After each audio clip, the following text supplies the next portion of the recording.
Baiklah, saya Heri Desiska akan menjelaskan mengenai riset saham pada saham SIDO sebagai saham utama, KGRM dan ICBP sebagai saham pembanding, di mana SIDO adalah PT Industri Jamu dan Farmasi SIDO muncul, KGRM adalah PT Gudang Garam, dan ICBP adalah PT Indofood ICBP Sukses Makmur.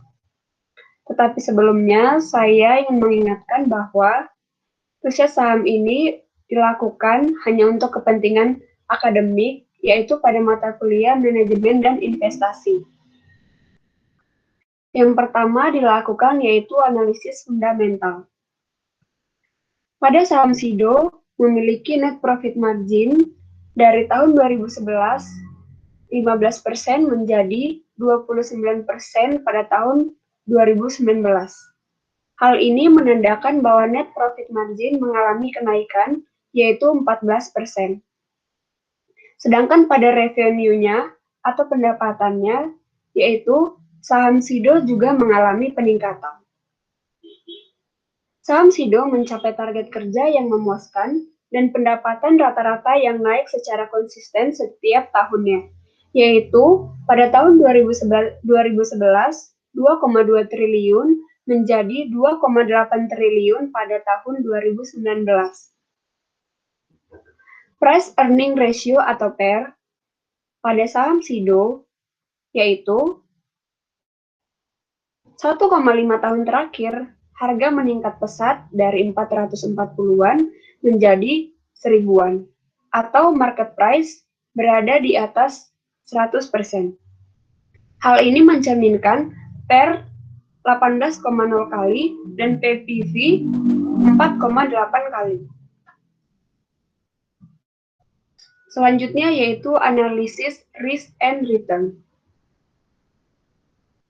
Yang pertama dilakukan yaitu pada beta. Beta yang diperoleh pada saham SIDO yaitu 0,13, pada saham ICBP yaitu 0,23, pada saham GGRM yaitu 0,14. Dari ketiga saham terlihat bahwa beta yang diperoleh di bawah 1.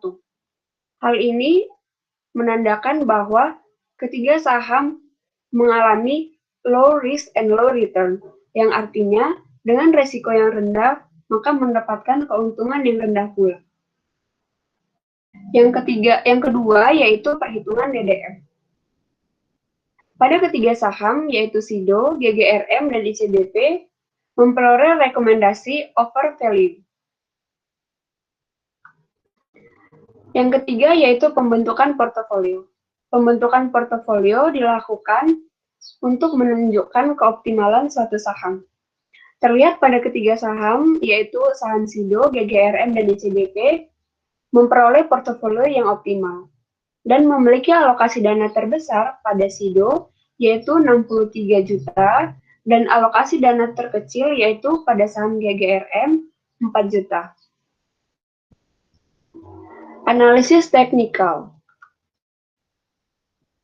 Pada saham SIDO mengalami trend sideways dan memiliki signal bearish karena candlestick terakhir sudah ingin menyentuh garis resistance, yang artinya hal ini menandakan untuk dijual.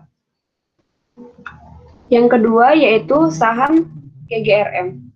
Saham GGRM mengalami trend sideways juga, dan signalnya yaitu bearish, karena pada stokastik dan MACD, garis merah berada di atas garis biru ke arah bawah, menurun. Artinya mengalami penurunan harga. Yang terakhir yaitu pada saham ICBP. Pada saham ICBP mengalami trend sideways juga, dan signal yang dimiliki yaitu bullish, yang artinya masih jauh dari garis resistance. Dan pada MACD, perpotongan garis biru dengan garis merah ke arah atas, yang menandakan bahwa kenaikan harga. Yang terakhir yaitu kesimpulan. Pada ketiga saham memperoleh harga over value dan menandakan sell, yang artinya untuk dijual. Terima kasih.